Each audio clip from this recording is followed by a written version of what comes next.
एक मधु नाम की लड़की थी। 14 मार्च 19 साल की को और उसके बीए ग्रेजुएशन पहली सेमेस्टर में एडमिशन लिया था। मधु एक बहुत ही ज़्यादा सुंदर और सुशील लड़की थी।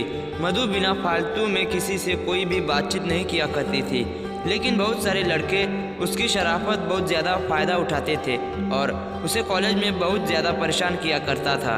एक दिन की बात है, मधु कॉलेज के गेट से कॉलेज के अंदर जा रही थी कि रास्ते में उसके सीनियर लोग मिल जाते हैं। जिसके सीनियर लोग मिलते हैं, नोटों को तुरंत ही अपने पास बुला लेती है, क्योंकि मूवी देखने में काफ़ी ज़्यादा चंचल और सुशील लगती थी देखने में। जैसे ही मधु अपने सीनियर के पास जाती है तो उसे मधु अपने सीनियर से कहती है कि क्या बात है बताइए। उसका सीनियर कहता है क्या क्या तुम्हें ABCD लिखना आता है? तभी मधु कहती है कि अगर मुझे ABCD लिखने नहीं आता तो मैं कॉलेज में कैसे पहुंच पाती। इतना सुनते ही सीनियर लड़के और लड़कियों को बहुत ज़्यादा गुस्सा आ जाता है। वह बुरा भला मधु को कहने लगते हैं। तभी मधु के क्लास का और उसी की समस्या का है एक लड़का का नज़र मधु पर पड़ता है, जिसे वह लड़का देखता है कि जिसका नाम रमेश था। रमेश ने देखा कि उसकी क्लासमेट मधु को सीनियर लोग मिलकर उसे छेड़छाड़ तथा उसकी रैगिंग कर रहे हैं। यह देखकर रमेश को रहा नहीं गया। वह सीनियर के पास जाता है और कहता है कि यह जो आप लोग कर रहे हो वह बहुत गलत बात है। किसी भी लड़की को इस तरह परेशान करना बिल्कुल भी अच्छी बात नहीं है।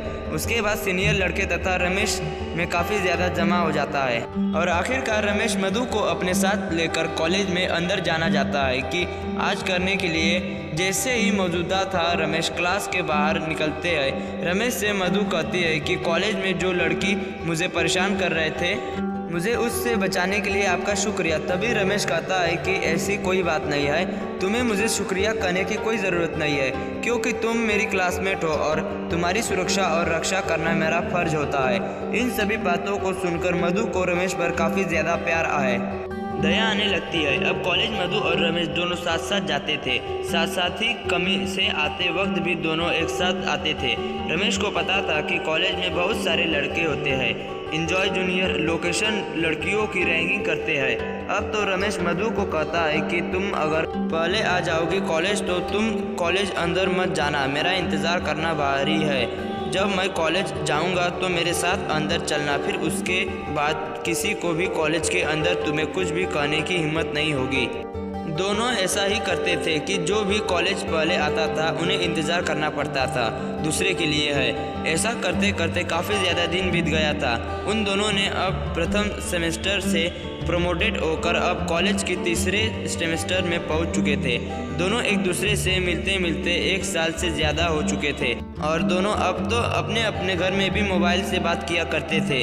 दोनों की काफ़ी ज़्यादा मित्रता और बेहद ही ज़्यादा गहरी मित्रता कॉलेज की है समय ही हो गई थी।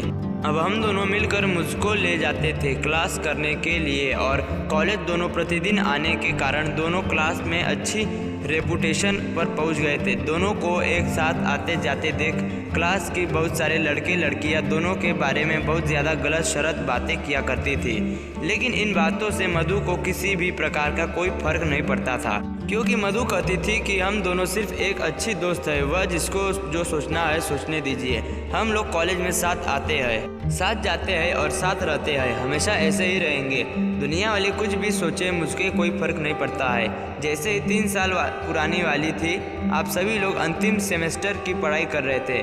बधाई देने के बाद, परीक्षा देने के बाद आप सभी लोगों की छुट्टी होने वाली है। लेकिन मधु को इस बात की चिंता होने लगी थी कि बिना रमेश की दोस्ती के कारण वह एकदम चलना तो दूर की बात है, कॉलेज आना जाना भी नहीं चाहते थे। आशीष मिश्रा का आखिरी एग्ज़ाम हो रहा था। तभी मधु रमेश से कहती है कि मुझे तुम्हारे बिना रहने की आदत नहीं है। हम कहाँ से, कॉलेज तो बंद ही हो ही जाएगा, अब तो कोई क्लास करने भी कॉलेज नहीं आएगा। मुझे आपकी आदत लग गई है, मैं तुम्हारे बिना नहीं रह सकती हूँ। उसके बाद रमेश कहता है कि मेरा भी हाल बिल्कुल ऐसा ही है, क्योंकि हम लोग पिछले 3 सालों से एक साथ रहते हैं, एक साथ आते हैं, एक साथ साथ जाते हैं और क्लास में एक साथ पढ़ाई करते हैं। साथ ही साथ हम लोग कॉलेज के बाहर सता घर में भी एक दूसरे से फ़ोन पर बातें करते हैं। ऐसे में कॉलेज खत्म होने के बाद अब दोनों को एक दूसरे से मिलने की तरह ने आने जाने का ख्वाब टूट ही गया था। इस बात की चिंता से दोनों बहुत ज़्यादा परेशान थे। वह सोच रहे थे कि हम किस प्रकार से एक दूसरे के साथ फिरने और घूमने के लिए आएंगे। लिखित परीक्षा अंतिम चल रही थी। परीक्षा देते देते शाम हो चुकी थी। मधु और राकेश में शाम के समय जाते वक्त कोई ज़्यादा खास बातचीत नहीं हो पाई थी, क्योंकि मधु कॉलेज लेने के लिए उसके पापा आ गए हुए थे। और जैसे ही वह गोरे से पैसा लेकर निकले, अपने पापा के साथ मोटरसाइकिल पर बैठकर अपना घर से चले गए थे। घर जाते ही मधु को काफ़ी ज़्यादा अफसोस आया कि वह अपने पुराने सबसे अच्छे मित्र से कुछ बात भी नहीं कर पाई है। फिर मधु अपने घर वालों को इधर उधर जाने का इंतज़ार करती है। जैसे ही घर वाले रह जाते हैं, मधु अपने कमरे में जाती है और राकेश को फ़ोन करती है। जैसे ही फ़ोन करती है, एक ही रिंग में राकेश फ़ोन उठा लेता है और कहता है कि मुझे पता था तुम फ़ोन ज़रूर करोगी। उसके बाद तो कहती है कि मुझे माफ़ कर दीजिए, मैं कॉलेज में आपसे ज़्यादा बात नहीं कर पाई थी, क्योंकि मेरे पापा आ गए थे मुझे लेने के लिए और बोल रहे थे जल्दी घर चलो, मुझे बहुत सारा काम है। उसके बाद तो कहती है कि मुझे आपके बिना बिल्कुल भी मन नहीं लग रहा है। उसके बाद राकेश भी कहता है कि मुझे भी, मेरे दिल के भी यही हालत, कुछ भी ऐसा ही है। तभी मधु कहती है कि लगता है हम दोनों को प्यार हो गया है और हम अब लोग एक दूसरे के बिना नहीं रह सकते हैं। जैसे जैसे समय बीतता गया, वैसे ही दोनों की दूरियां, दोनों की मजबूरियां बन गई थी, क्योंकि दोनों बिना कॉलेज के अब एक दूसरे से मिल भी नहीं पा रहे थे। अब दोनों की व्हाट्सएप कॉलिंग तथा ऑडियो कॉल पर ही ज़्यादा बातचीत हो रही थी। एक समय ऐसा आपके दोनों 24 घंटा बात किया करते थे, क्योंकि उसके बिना एक मिनट भी दोनों में किसी का मन भी नहीं लग रहा था। उसके बाद एक दिन कि क्या हम लोग एक इसी तरह फ़ोन पर ही बातें करते रहेंगे सभी दिन। अभी मधु कहती है कि मेरे घर वाले मेरे शादी के लिए लड़का देख रहे हैं। आगे मधु कहती है कि कुछ भी हो जाए, मैं किसी और से शादी बिल्कुल भी नहीं करूँगी। मुझे तो तुम भूल जाना पसंद हो। मैं जब भी शादी करूँगी तुमसे ही करूँगी। एक दिन मधु के माता पिता मधु को अपने पास बुलाते हैं और कहते हैं कि देखो बेटा, मैं तुम्हारे लिए एक लड़का पसंद किया है। यह फाइल में उसकी फ़ोटो है, तुम देखकर बताओ क्या तुम्हारे लिए सही रहेगा।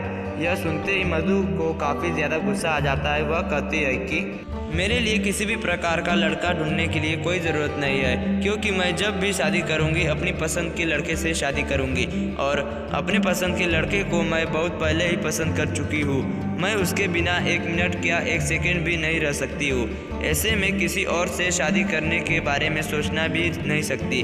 फिर मुझे भी माता पिता मेरे से रमेश की पूरी जानकारी लेते हैं और फिर उसका घर खानदान दाता रमेश को देने के लिए उसके घर जाते हैं। दोनों परिवार में काफ़ी देर तक बातचीत होती है और अतः में दोनों का प्यार जीत जाता है। यह दोनों के घर वाले दोनों की शादी के लिए राजी हो जाते हैं। हाँ, उसे दोनों मधुर और राकेश बिल्कुल खुशी खुशी अपना जीवन व्यतीत कर रहे थे।